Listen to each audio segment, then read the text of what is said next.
Hey everyone, welcome to this episode. In this episode, I'm going to give you 3 things not to do when you are, in fact, getting sober. If, in fact, you do want to remain sober, I recommend that you don't do these 3 things that I am about to discuss with you. Enjoy this show. Here we are, Real Recovery Talk. I am your host, Tom Conrad. In this episode, it is just me. Benjamin B is off doing his thing yet again. This is going to be a short, quick, and concise episode for you. First things first, thank you for tuning in to the podcast version. And if you can, leave us a review. 5-star would be great. If you want to leave us a 1-star, that's fine. Maybe email us first, though, and let us know why, and potentially we can fix it. Our emails are tom@realrecoverytalk.com and ben@realrecoverytalk.com. We will get back to you momentarily. Also, thank you for watching on YouTube. If in fact you do find these videos helpful, give us a comment. Let us know that you're watching them and that you're getting some sort of value out of them. And if in the end you think that you know somebody that may benefit from watching these videos, send it to them. In the end, that is what we want to do, is help other people turn their mess into their message. All right, so in this episode, like I said, I'm going to give you 3 things that if in fact you don't do these things, chances are you will stay sober. Now, these things are very broad, they're very basic, but they're very specific. So let's just get right into it. Thing number 1 is isolation. Do not isolate when you're getting clean and sober. Isolation is one of the worst things that we can do for ourselves. You see, when we're drinking and drugging, a lot of times, especially towards the end, we are drinking and drugging by ourselves. And even if we're drinking and drugging in a big group of people, a lot of times we're still isolating because we feel alone. We're empty on the inside. There may be a lot of people around us, but we're empty on the inside and we're alone. So the last thing that you want to do when you are getting clean and sober is isolate. I've said it many times over the years in this podcast, on the videos, with our clients. Your recovery is going to be contingent on the community that you build and the people that you network with. The reason that I say that is because we are a societal species. We need people around us in order to thrive. So when I see people get clean and sober and they tend to isolate and they tend to stay to themselves, and they just maybe hang out at home all the time, they don't really get out and do much, they're not meeting new people, your sobriety is going to get stale. And I know you've heard me say that time and time again. We cannot get stale in our sobriety. Nobody likes that hard, crunchy piece of bread that's been sitting in the pantry too long. Get out, meet people, don't isolate. It's very, very important. Thing number 2, do not hang around the wrong people. Now, I have seen more times than I care to count when people get clean and sober and they want to continue to hang out with the people that they were drinking and drugging with. Not saying that they are bad people. I have many friends that I grew up with that still drink and they still drug.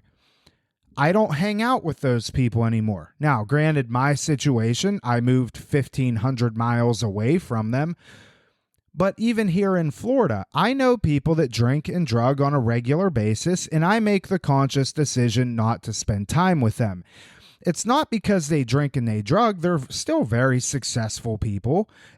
Some of them are able to go to work every day, provide for their families, and it doesn't impact their lives all that much. The reason I choose not to hang out with them is because I know what it can do to me if, in fact, I picked up again. And for me, I don't want to subject myself to that risk. The risk is way too great. So analyze the people that you're hanging out with. If in fact they appear as if they are the wrong crowd, or at any point you question, is it a good thing that I'm hanging out with these people? You should not hang out with them. The people that I hang out with and that I spend the most time with are sober people because we're on the same wavelengths, I guess. We're on the same trajectory. We have a lot of the same goals. We're very like-minded now. We see life through sober eyes. Not saying that my friends that drink and drug don't have anything to offer. They surely do. I know a lot of people that can drink on the weekends and they're a blast to hang out with, but I do not spend the majority of my time hanging out with those people. I just don't. And I see a lot of people in early recovery want to hang on to that lifestyle. They want to put down the drink. They want to put down the drug, but they still want to be able to go to the clubs. They still want to be able to go to the bars. They still want to be able to do these things and just not drink. When it is flirting with disaster, you cannot subject yourself to those environments. Even for myself today, over 12 years sober, I still do not subject myself to that stuff because I weigh out the risk versus the reward. Am I willing to risk all of this and everything that I have built up for this potentially meaningless reward? Yeah, I get to watch the Steelers lose another game in this bar with a bunch of drunks that, no, thank you. I will sit at home on my couch and enjoy the game even more. Don't hang out with the wrong people. Find a group of people that you can see yourself hanging out with. All right, the third thing is the wrong places. We just kind of covered this a little bit, but I want to be a little bit more specific. When it comes to hanging out in the wrong places, a lot of times people will narrow that down to anywhere that I associate drinking and drugging. Well, I want to narrow that down even more because that's the obvious. Those are the obvious things. If you're an alcoholic, you can't go hang out at bars. If you're a drug addict, you can't go hang out at your dealer's house. Those are obvious things, but there are other places that we should not go to, or else we're putting ourselves at risk of relapse. And one of the most common that I see is dysfunctional relationships. Now, this ties into hanging out with the wrong people, but I'm going to focus on how it can be the wrong place too. When you have a dysfunctional relationship with somebody, as you get sober, the dysfunction becomes more apparent. You start to see things again through sober eyes, how this relationship is dysfunctional. And it can be dysfunctional in the sense of it's a very codependent relationship. You need this person in your life, or that person needs you in their life. And you find yourself, even though in your mind, I know this isn't the right thing for me to be doing, still continuing to partake in this relationship. And maybe that's, if you're a girl, you know you shouldn't be spending time with this guy because he still likes to smoke a little bit of weed. He's a really nice guy. We don't really see eye to eye on things. He's not really pursuing much of a career. He doesn't seem to be making much headway in life. And I'm newly sober. I'm seeing through sober eyes, and I really want to project and go somewhere far with my life, but I can't let him go. That's what I'm talking about with wrong places. You can't subject yourself to that. It's okay if you're in a dysfunctional relationship to recognize that that relationship is dysfunctional and you cannot partake in it. So you cannot go over to his house at night whenever he calls you and wants you to come over to, say, just watch a movie. Even in the family dynamics, Thanksgiving dinner, we're coming into the holidays, Christmas time. There's a lot of families out there that are extremely dysfunctional and really have no business spending time with one another because every time they hang out with their family members, something happens. Somebody gets into an argument. There's fighting. There's bickering. It's supposed to be the holidays and times of joy and cheer, but for whatever reason, these families can't do that.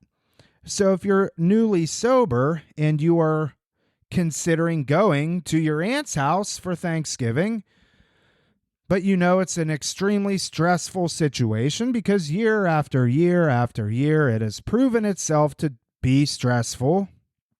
You don't have to go. You're a sober person. You're an adult. You can make decisions for yourself and what is in your own best interest.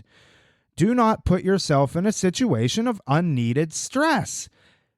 And some people would say, well, can't you just sacrifice and go to Thanksgiving? And even though you know it's going to be stressful, just go and have a good time. And, don't let it bother you so much. I wish it were that easy. But I can tell you, with working at this point with thousands of people, that is oftentimes a fairy tale. We can go in with the best of intentions, only to find ourselves let down yet again when everything is said and done. And we tell ourselves, well, I'm not doing that again next year. This is it. And then next year comes and we find ourselves there again. So really evaluate the places that you're going. Obviously, the drinking and the drugging, you have the apparent places that you cannot and should not go to. But think deeper. Think in terms of, is this going to benefit me to go spend time at this place? Whatever this place is it going to benefit me to spend time with these people, whoever these people are? And then, like I said in the beginning, do not isolate. All right, I hope you enjoyed this episode. Remember, do those 3 things, pay attention to those 3 things, and hopefully you go long and far in your recovery. And again, if you have any comments, questions, or concerns about your specific situation, you can always reach myself, Tom, at realrecoverytalk.com, Ben at realrecoverytalk.com. And remember, our mission is to help you turn your mess into your message. That is it. We will see y'all later.